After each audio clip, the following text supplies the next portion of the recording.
Hi y'all, welcome back to Viv's Vibe. I'm Vivian Camille, and I end up running solo for the vast majority of my run. So today I wanted to talk to y'all and let y'all know what I do to stay as safe as possible when I go out for a solo run. Now, there's no way to guarantee you're gonna be safe on trail. We live in 2021, there are weird people out there, there are freak things that can happen, but you can certainly do some things to make sure you're minimizing the risk.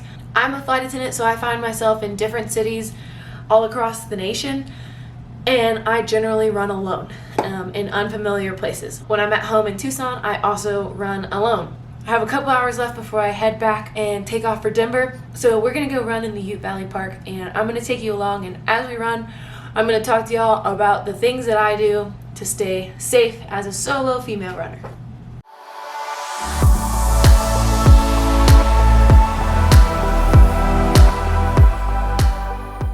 My solo rules kind of are applied differently when I'm in Tucson because I know those trails really well. These trails I don't know so well, so I have a couple extra things that I do to make sure I'm doing what I can to be safe. So I'll try to clarify that as I go. Also, my urban solo running rules are a little bit different than my trail running solo rules, so I'll make another video on that probably soon. Okay, so before I head out on a run, I like to know where I'm gonna run and what this run is potentially gonna look like. So I usually get on All Trails or Trail Running Project and find the trail I want to do. Might read a little bit of the reviews on it and see kind of what I'm getting myself into. From there, I will either download it on my phone, or if I'm really well prepared or doing something like a 20-mile run by myself, which I don't usually do on an overnight, but say in Tucson, I'll download it to my watch and just be extra cautious when I'm running trails I don't know. I like to make sure I'm not getting lost. This is what I did in Flagstaff when I went out for my trail running weekend, and it served me well. Additionally, if you're in an unfamiliar place, I like to ask the hotel staff where they think is safe to run, and or if I have friends who live in the area, I ask them. I usually go on trails that have been recommended to me. That way I know they're a little bit safer than something I just pick out randomly.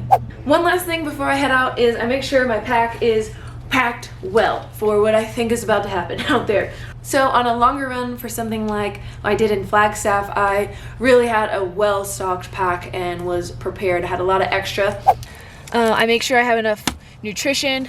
I'm packing some extra Stroop waffles. I think I have like 5 goos, some Stroop waffles, and then I'll be bringing 1 bottle of Tailwind. You know, I might bring 2 bottles of Tailwind.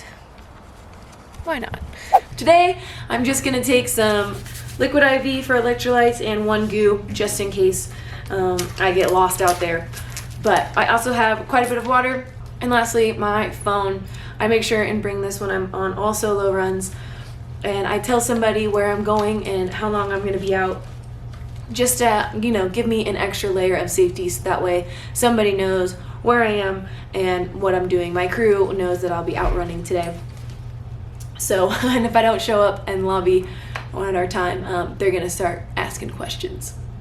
When I'm not on a trip, I pack pepper spray, my peace of mind stick. This comes with me on almost every run. Most runs, I never feel like I need it. Again, I don't think I'll ever use it, but it's good to have, again, for peace of mind. When I'm here, I kind of just go out and find a little stick and have that with me as kind of my safety. It's a strong enough stick to gouge somebody's eyes out if need be.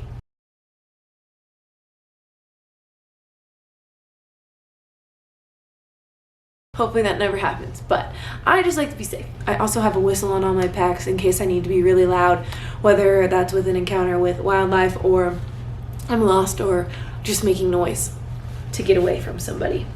And we are, I think, ready to go. So let's get out of this hotel room and head to the trails.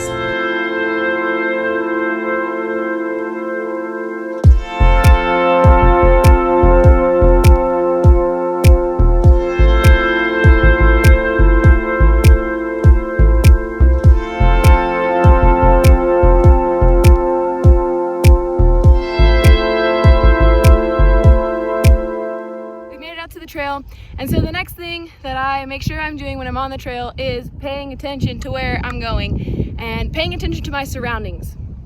Anytime I make a turn, I always either keep running and look back or stop and take a mental picture. Even if I'm not running an out and back, I like to be able to backtrack in case I do get lost. I have my maps, but sometimes you don't get cell service. Sometimes the download didn't go right, whatever. I just like to be extra careful. So I make a mental picture of what it looks like behind me and know, okay, if I come back and out and back, I'll be taking the left-hand turn. And I just kind of make a mental note there.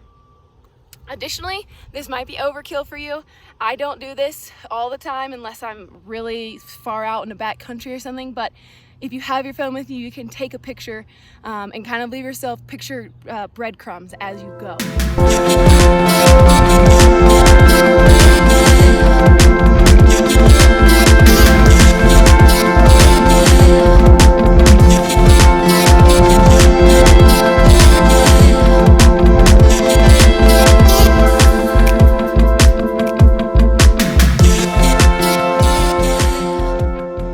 To be aware of your surroundings is to run in the daylight.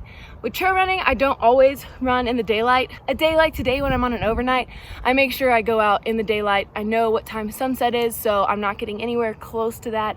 And that way I just feel safer. When I'm in a city area where there's trails like this, there's more people, and I just don't like to be out in the dark during that time. But say Long's Peak, where it's the backcountry, or in Tucson, I don't mind being out in the dark because I'm a lot less scared of wildlife than I am of weird bad people.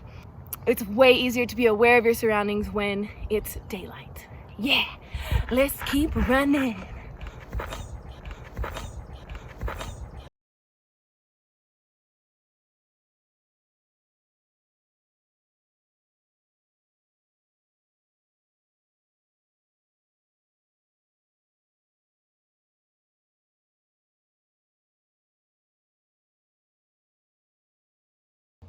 Additionally, I don't run with headphones in an unknown place. When I'm in Tucson, I'll wear my Jawbone headphones, which allow me to hear what's around me, but also listen to music. If you don't have those, you can just put one headphone in. But for me, I like to know who's behind me, what's around me. I also like to listen to the aspens whistle in the background, like back there. It's wonderful.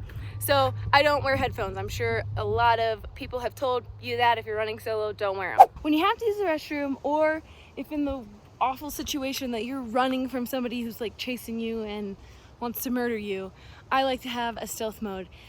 So my pack is nice and blue, and usually sometimes it's white. My hat is white. These are all things that stick out. So if I get lost, people could find me potentially, but if I'm trying to hide or I'm trying to use the restroom, I don't really want to be found. So I would suggest, instead of wearing like a bright high-vis shirt, wear something you can take off, like a pack or a hat. And that way you can automatically go into stealth mode.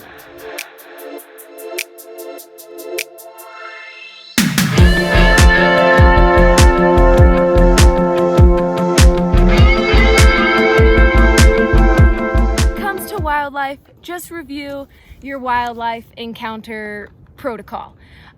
Here in Colorado and Tucson, I'm likely to encounter coyotes, mountain lions, snakes, bears on Mount Lemmon, and javelinas. It seems like a lot of women are scared of what could get you out on trail, especially when you're up in the backcountry or in the mountains. I personally get scared of mountain lions, but I don't let it take away from my experience, and I certainly don't let it keep me from having fun out on trail. So for mountain lions, you basically never want to squat, you never want to run. You want to get loud, you want to get big, you want to throw rocks, and you want to get out of the area as quickly as you can, but you don't want to look like prey. With bears with cubs, you want to get out of the area as quickly as you can as well, but back away, making eye contact, and just getting out of their area. With the animals I've encountered, I just kind of assess the situation and figure out where to go. From there, oftentimes they run away first, especially coyotes, but for most animals, you want to look big and loud and kind of scare them off. The exception there is going to be moose, bison, and elk. You do not want to make eye contact, and you do not want to look threatening. They're not going to charge you if you're running. They want you to get out of dodge, but you do not want to make quick motions either. Just everything is deliberate and intentional, and submit submit, basically. But get out of their territory. So yeah, and then when it comes to snakes, just go around as best as you can. I guess with Tucson trail runners, we take pictures of them all the time, but that's not recommended, especially rattlesnakes, and just don't do that. You're just not supposed to do that. Again, I am more worried about people than I am wildlife, so in my urban solo running video, I'll talk more about that and kind of the ways I approach people. But on trail, I just assume everyone's really friendly.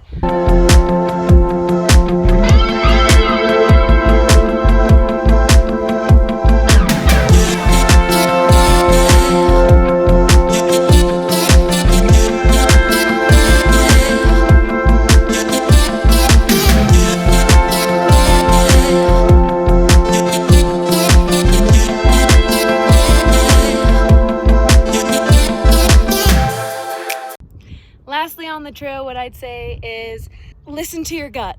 You generally know when something feels weird and off, and so listen to that and either turn around or run faster. I cannot tell you how many unscheduled speed workouts I've had due to feeling strange and scared in a place. And you know, it's not that often, especially on trail, but if you find yourself coming to a spooky place, turn around, get out. I feel like as I run longer, I figure out more of what is in my head that's scary that really isn't, and what my gut is telling me that's like, oh yeah, no, go, leave now. So listen to your gut.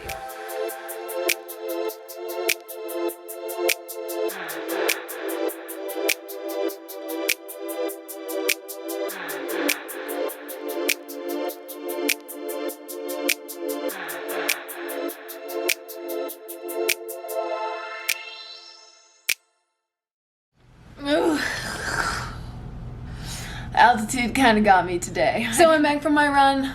The last couple things I do as a solo female runner: 1, make contact with the people I have let know I was going to be out, let them know I'm back, I'm safe, I'm happy. 2 is something, especially if I'm out on a camping trip weekend, maybe people don't think about it, but again, we're just being extra cautious. So I'll let my Flagstaff self tell you about that. My hike/run is over. One thing that's really tempting, I feel like, is to post your stuff on Strava immediately. That's something I want to do and look at it and see the stats and whatever. But for me, when I'm like doing a hike and camp, I don't post anything on any sort of social media. That way nobody can really track me. It's just one extra safeguard, since I don't have my like privacy settings for like the 5-mile radius set for any of these trails. I'm like not posting on my Instagram story, just so if there's like a recognizable place, people could know what trail I'm on. Probably people don't care. Probably they don't see, they don't look it up. Nobody's that crazy, but just for the person, the 1% that might be, like, to be safe. That trip I ran quite a few different trails, and I did one 20-mile run with no aid stations or anything like that. Granted, I saw people on the trail at the start and the end, but in the middle, I really didn't see very many people at all. So if you're not comfortable running 20 miles by yourself, that's fine.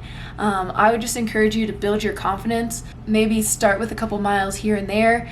Maybe start in a place that is really busy with a lot of people so you feel comfortable, and work your way into those longer runs and farther into some remote areas, because yes, you can let fear creep in and fear can take away all the fun from an experience, but if you follow these rules that I follow, I feel pretty safe, as safe as it's gonna get, and I can then enjoy being in the woods on beautiful trails and remote locations by myself, and just freely run, which is so fun. I am now gonna get some food to eat. I would love for you guys to comment down below if you have any other rules that you follow and live by if you run solo a lot. I know everybody would benefit from that.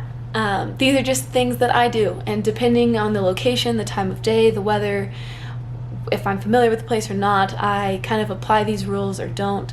And the longer I've run, and the longer you run, I'm sure, the more you get a feel for what you really need to do. Like today, I didn't need to take pictures of the trails and each trail marker. I knew that I would just meander around and find my way back to the trail. I have a pretty good sense of direction at this point. But for those of you who are uncomfortable, take some pictures. Better safe than sorry, and it's not going to hurt. You can always delete them later. I just really want to thank y'all so much for watching. I really appreciate it. Please like and subscribe to the channel. I will see y'all around, and happy trails.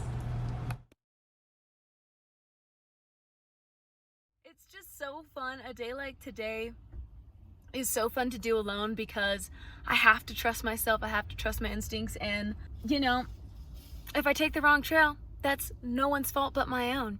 And so a lot of times when I go with groups, I rely on other people to know the direction or whatever. They might be more familiar with the trail, but when you go out on your own in completely unfamiliar territory, it's kind of up to you. So I just love being able to navigate and figuring it out on my own. It's a lot of fun to hike solo and to run solo. It is fun hiking with friends and trail running with friends because you have those shared memories that you can always talk about later, but it's also really cool to have memories of my own, of the trails that I run. And yeah, there's just something special about doing it solo.